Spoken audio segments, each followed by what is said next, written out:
ہے میرا اللہ؟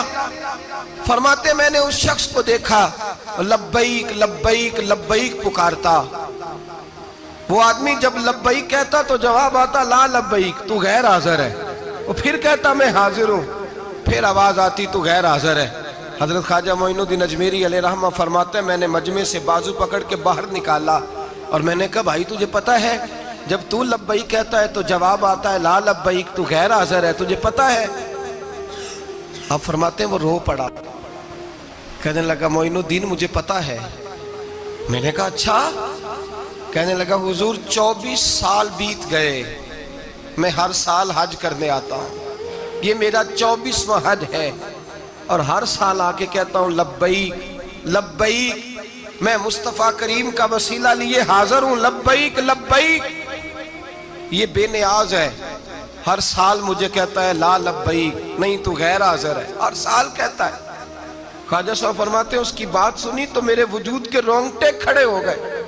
میں نے کہا پھر تو ہر سال آ جاتا ہے، ہر سال ہی آ جاتا ہے، 24 سال ہو گئے ہر سال. تو فرماتے اس نے توحید بیان کی تو میری چیخیں نکل گئیں. میدان عرفات میں کھڑے ہو کے اس نے توحید کا اعلان کیا تو میرا وجود تڑپنے لگا، آہیں اور سسکیاں نکلنے لگیں. کہنے لگا معین الدین ایک ہی تو رب ہے، یہاں نہ ہوں تو کہاں جاؤں؟ تو کوئی اور رب بتا دے میں وہاں چلا جاتا ہوں. جب ہے ہی ایک، آنا ہی اس کے دروازے پہ، رکھے تب بھی ٹھیک ہے، نہ رکھے تب بھی اس کی بے نیازی ہے یہی، کہاں جاؤں؟ کس کے دروازے پہ جھکوں؟ یہی میرا مالک، یہی میرا خالق، یہی میرا رازق. خواجہ صاحب فرماتے میں وہاں کھڑا تھا، حاطف غیب سے آواز آئی معین الدین تو پیچھے ہٹ جا، یہ میرا اور میرے بندے کا معاملہ ہے، تو اس کے بیچ نہ آ. اگر میں نے ایک دفعہ بھی کہہ دیا کہ تو حاضر ہے تو یہ اگلے سال آئے گا نہیں. مجھے اس کا آنا پسند ہی بڑا ہے. 24 سال ہو گئے، جس کا بھی حج قبول فرمایا ہے اس کی لبیک کی برکت سے قبول فرمایا.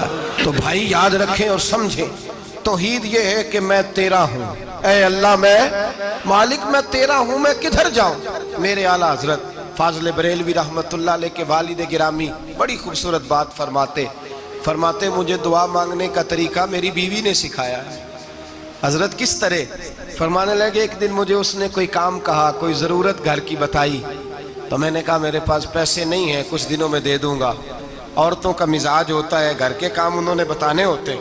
پھر 2-4 دن کے بعد کہنے لگی حضرت وہ ایک کام کہا تھا. آپ فرمانے لگی ابھی جیب میں پیسے نہیں ہیں، ذرا آتے ہیں تو کچھ کر دیتا ہوں. 2-4 دن کے بعد پھر عرض کرتی حضور وہ میں نے کچھ گزارش کی تھی. آپ فرماتے مجھے غصہ آیا، ناراض ہوا. میں نے کہا تو بار بار کہتی رہتی ہے، تجھے بتایا تو ہے ابھی میرے پاس پیسے نہیں، کہیں سے آتے ہیں تو دے دوں گا.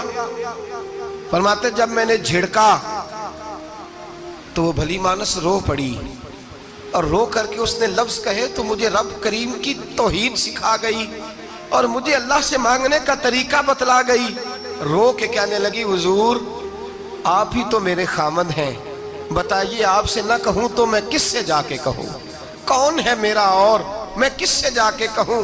کس سے جا کے میں کہوں کہ میرا یہ غم بانٹ دیا جائے؟ آپ فرماتے اس نے بات کہی تو میں رونے لگا. مجھے کہنے لگی حضور کیا ہوا آپ رو پڑے؟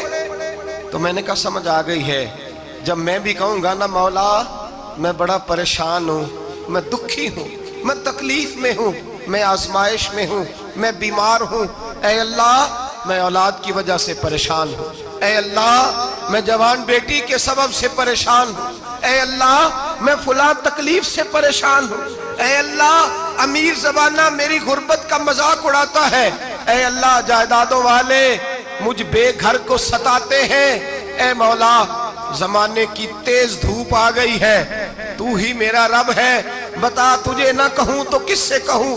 تیری بارگاہ میں عرض نہ کروں تو کدھر جاؤں؟ تیرے حضور ناز نہ ہوں تو کہاں جاؤں؟ فرماتے ہیں جب میں یوں رو کے دعا کروں گا تو عرش کا مالک یقیناً دروازے کھول کے فرمائے گا میرا بندہ جو مانگتا ہے اسے فوراً عطا فرما دو، جو کہتا ہے اسے دے دو. بھائی تو اللہ کی بارگاہ میں جھکے گا، جب تو اللہ کے توحید کا تجھے رزلٹ یہ ملے گا کہ جگہ جگہ جھکنے سے تو بچ جائے. دوسرا فائدہ توحید کا یہ ہوتا ہے کہ عالمگیر سوچ پیدا ہوتی ہے. عالمگیر توحید باری تعالیٰ کا معنی یہ ہے کہ ساری کائنات کو رب نے پیدا فرمایا ہے. نبی پاک نے فرمایا الخلق وعیال اللہ فاحب الخلق الی اللہ ما احسن الی عیالہ. ساری مخلوق اللہ کا خاندان ہے اور اللہ اس بندے سے محبت کرتا ہے جو اس کی مخلوق سے پیار کرتا ہے. یہ سوچ پیدا ہوگی. سوچ جب تو اللہ تبارک و تعالیٰ کی توحید کو مانے گا تو پھر تیری توجہ جائے گی کہ تیرے نبی پاک نے فرمایا ہے سارے انسانوں کو اللہ نے بنایا ہے. کوئی اجمی نہیں, کوئی عربی نہیں, کوئی گورا نہیں, کوئی کالا نہیں, کوئی اونچا نہیں, کوئی نیچا نہیں, کوئی غریب نہیں, کوئی امیر نہیں. ایک ہی صف میں کھڑے ہو گئے محمود و ایاز. نہ کوئی بندہ رہا نہ کوئی بندہ نواز. بنداؤں صاحبوں محتاج و غنی ایک ہوئے اور تیری سرکار میں پہنچے تو سبھی ایک ہوئے. فرمایا جب تو اللہ کو مانے گا پھر اللہ کی ساری مخلوق سے تو پیار کرے گا اور پھر تو بندوں کی طرف سے بے نیاز ہو جائے گا. بندے کیا کہتے ہیں, وہ کیا سوچتے ہیں. کوئی تیری تعریف کرے تب بھی پرواہ نہیں, تنقید کرے تب بھی پرواہ نہیں, اس لیے کہ تیری توجہ رب تعالیٰ کی طرف ہو گئی. تو اللہ سے اجر لینا چاہتا ہے. اب تو اللہ تبارک و تعالیٰ کی بارگاہ سے اجر لینا چاہتا ہے. اب تیرا سارا خیال رب کریم کی طرف چلا گیا. اب تو یہی کہے گا کہ بس میرا رب راضی ہونا چاہیے.